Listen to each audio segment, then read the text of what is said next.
Você está ouvindo o podcast sobre liderança, produzido em parceria com o programa Sustenta a Vida da Universidade Federal Fluminense.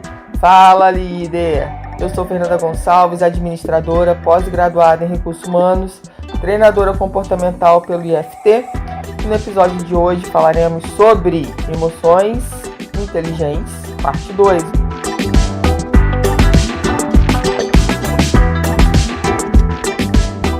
Vamos dar continuidade ao podcast anterior. Bom, espero, como sempre, que você esteja muito bem. E se você não escutou o podcast anterior, o que eu vou tratar aqui nos próximos podcasts é sobre o livro chamado Emoções Inteligentes, do Thiago Brunet. E eu quero falar com vocês hoje, do capítulo 2 desse livro. A gente vai conversar um pouquinho sobre isso. Mas antes, quero dizer para você que para você me seguir lá no Instagram, eu.fernandagonçalves. Se quiser saber das minhas outras redes sociais, busca lá no meu site, fernandagonçalves.com. Vai ser uma honra aí poder conversar com você, por exemplo, no Instagram, me chama no direct, fala que você ouviu o podcast, o que você tem achado, a sua opinião é sempre muito importante e sempre vai ser o termômetro, para que a gente possa estar fazendo o trabalho cada vez melhor. Mas para isso eu preciso do seu feedback. Então, pode me falar lá no Instagram, mandar notícias, que a gente vai bater um papo. É sempre muito importante, tá? Conto aí com o seu feedback. Vamos falar nesse capítulo 2 sobre treinar as emoções. E para mim, que sou da área de treinamento, de desenvolvimento, faz muito sentido esse capítulo, quando ele fala da importância de treinar as nossas emoções. Por exemplo, quando a gente fala de um pilar da inteligência emocional, que é o autocontrole, a gente precisa aprender a estudar, a buscar esse conhecimento. Claro que a gente não pode deixar de falar do pilar autoconhecimento. Quanto mais a gente se autoconhece, mais fácil fica pra gente, eu diria, praticar a inteligência emocional na nossa vida. E a gente precisa aprender a parar de ficar julgando os outros, olhar as pessoas, olhar o que está acontecendo fora da gente, que a gente não tem controle, e se permitir, olhar para dentro. Olhar para dentro de si e dizer, nossa, o que eu posso melhorar? E para a gente melhorar alguma coisa, a gente precisa treinar. A gente precisa debruçar horas sobre aquele assunto, praticar aquele conhecimento. É assim que a gente treina, é assim que a gente aprende. Então, minha primeira pergunta para você nesse podcast é aí. Você tem parado para olhar o que você precisa melhorar em você? Se você ainda não teve esse olhar para você, às vezes tem as pessoas que você ama apontando para você o que você pode melhorar. Preste atenção aos sinais. E ele fala, sobre a questão do autocontrole. Será que de fato, na prática, quando alguém pisa no nosso calo, quando alguém discorda da gente, como é que você age? Ou você simplesmente reage? Como é que é quando alguém te corta no trânsito, xinga a sua mãe? Como é que você se comporta? No mesmo padrão? Também xinga, buzina, vai atrás, fica colado? Como é que é? A gente está falando de autocontrole. Então você é uma pessoa que tem buscado o seu autocontrole ou está totalmente descontrolada, fazendo as coisas, sem pensar, só reagindo, só no famoso automático? Às vezes, quando a gente fala autocontrole, a pessoa só pensa nos momentos em que ela está bem. Então é fácil ter autocontrole quando você está bem. Quando não tem ninguém pisando no seu calo, quando não tem ninguém te xingando, quando não tem ninguém dizendo que não concorda com você, que você está errado. É moleza ter autocontrole. Eu quero saber se você tem autocontrole, de fato, quando as coisas não estão indo bem. É disso que a gente está falando aqui.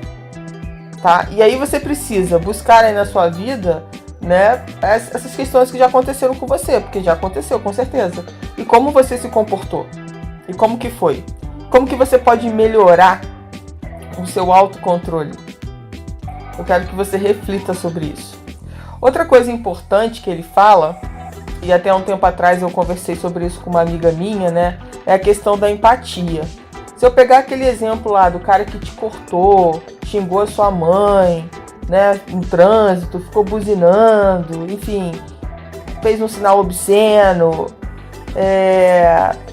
será que essa pessoa está vivendo? Será que o que ela está passando?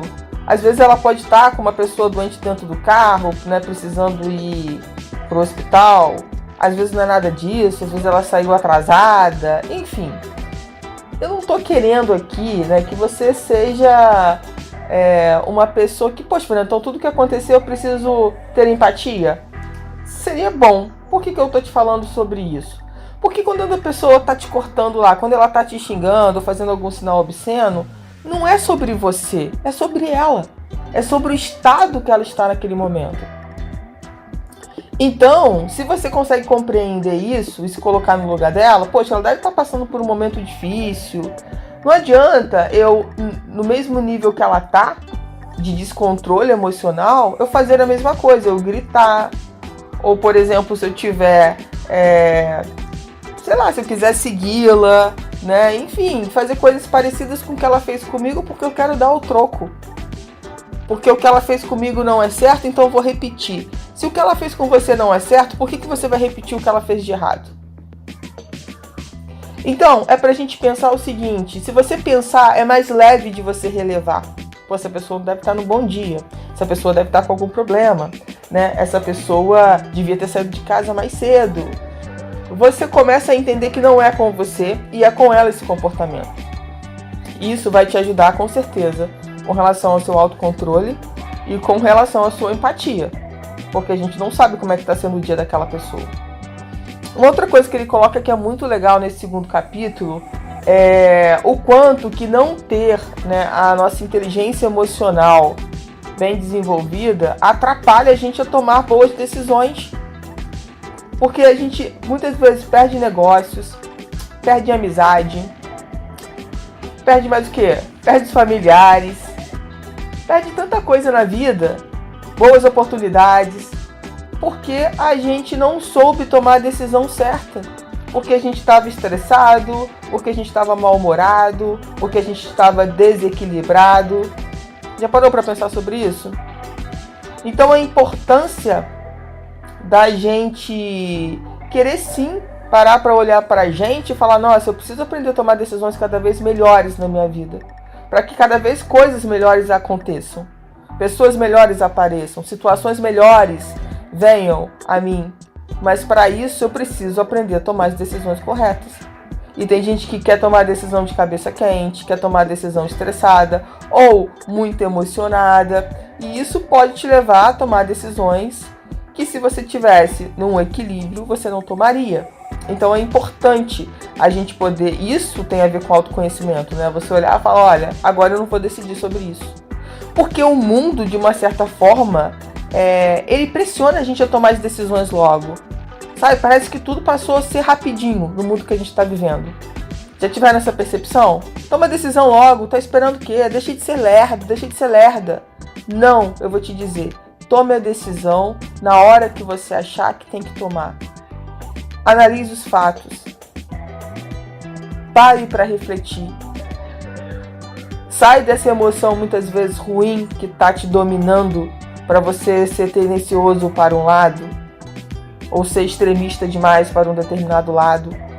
Sai de você se você puder, né? E olhe para você sem essa emoção que está te perturbando, que está te atrapalhando a tomar essa decisão. Entende o que eu estou tentando colocar aqui para vocês?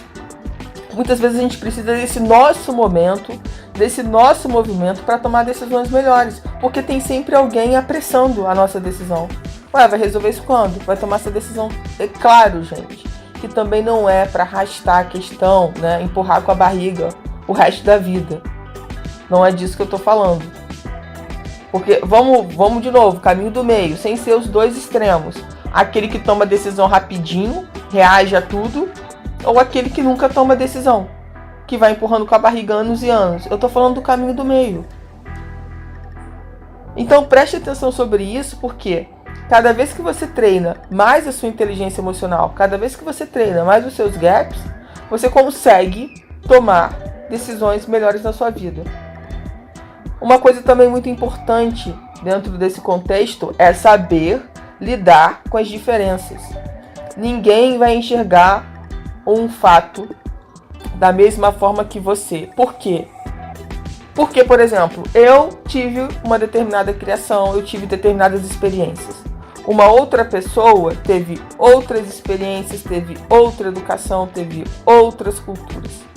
Quando existe um fato, para eu analisar e para aquela outra pessoa analisar, nós vamos analisar de formas diferentes. É simples, porque cada um tem uma experiência de vida.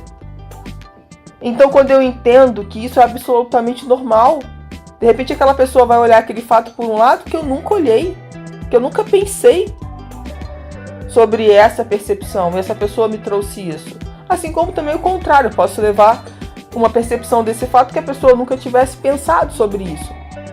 Isso é de novo, gente, empatia. Isso é de novo, respeito. Respeito, o que mais nós estamos precisando nesse momento é respeitar as diferenças. E quantas vezes a gente quer impor a nossa verdade? A gente quer impor o que a gente acha que é o certo, que as outras pessoas precisam cumprir. Então, inteligência emocional é aprender a respeitar também as diferenças. E mais do que nunca, no momento que nós estamos vivendo no mundo, nós precisamos mais disso. Respeitem as diferenças. A sua verdade não é a verdade do outro. Então aprenda a ouvir, aprenda a respeitar. E uma outra coisa que ele fala muito legal também, que é algo que eu vivo falando, né, que é não se vitimizar e ser autorresponsável pelas suas escolhas. Então é parar de ficar dando desculpinha. Isso acontece comigo porque eu sou pobre, porque eu nasci nessa comunidade, porque meu pai e minha mãe me criaram assim, porque todo relacionamento que eu tenho é assado, porque todas as empresas que eu trabalho me demitem, porque eu só tenho um chefe carrasco, porque eu não tenho nenhum amigo que presta. E você vem num mimimi, numa chatice de se colocar como vítima das situações, como se você não tivesse poder nenhum de alterar isso, sabe? Como se você fosse a pessoa manipulada na história. Só que você, quando você entende que você é autorresponsável, que as pessoas que estão na sua vida você escolheu, que os empregos que você teve você escolheu, que o que você está passando de alguma forma você escolheu, e a questão está em como lidar com esses desafios. Porque você pode perguntar para qualquer pessoa. Todo mundo já teve um relacionamento com uma pessoa difícil. Tem seus desafios no trabalho, seus desafios no relacionamento, na vida financeira, na saúde, na vida profissional. Gente, isso é algo natural. Quando você se vitimiza, você se coloca como a coitadinha ou o coitadinho da história e não faz nada para alterar aquilo, porque você é vítima. Agora, quando você se coloca como a pessoa, o protagonista que vai resolver aquela situação, tudo muda. Tudo muda. Só que para isso mudar, você precisa entender que você é autorresponsável pelas escolhas. Tudo que aconteceu na sua vida até agora não foi mero acaso. Foram as suas escolhas, talvez boas, talvez ruins, a gente já falou sobre isso minutos atrás, né? Sobre saber tomar as decisões cada vez de uma forma, né, que traga impactos positivos para a nossa vida. Tomar decisões melhores. E tem uma coisa que eu quero fechar esse podcast, que ele fala aqui no segundo capítulo, que é sobre propósito, né? Você vive o seu propósito. Ele coloca um exemplo aqui, né, quando ele descreve, muito interessante. Ele pergunta o seguinte: como é que uma pessoa descobre qual se está vivendo o seu propósito de vida?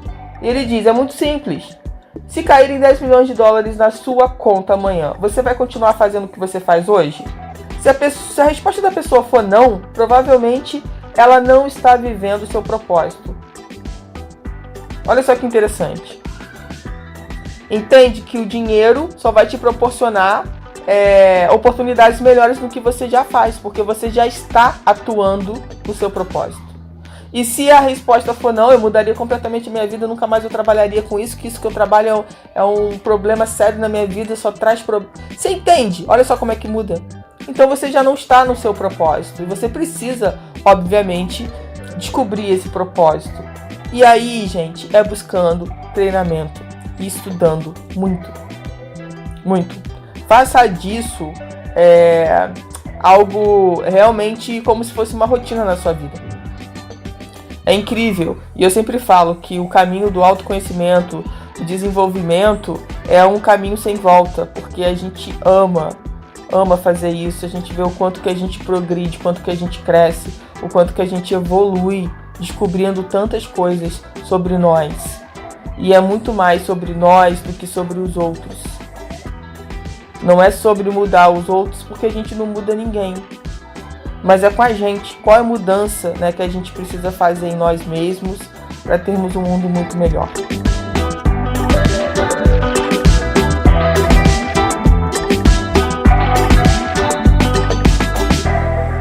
Você ouviu mais um episódio do podcast sobre Emoções Inteligentes, parte 2, do Programa de Extensão Sustenta a Vida da Universidade Federal Fluminense.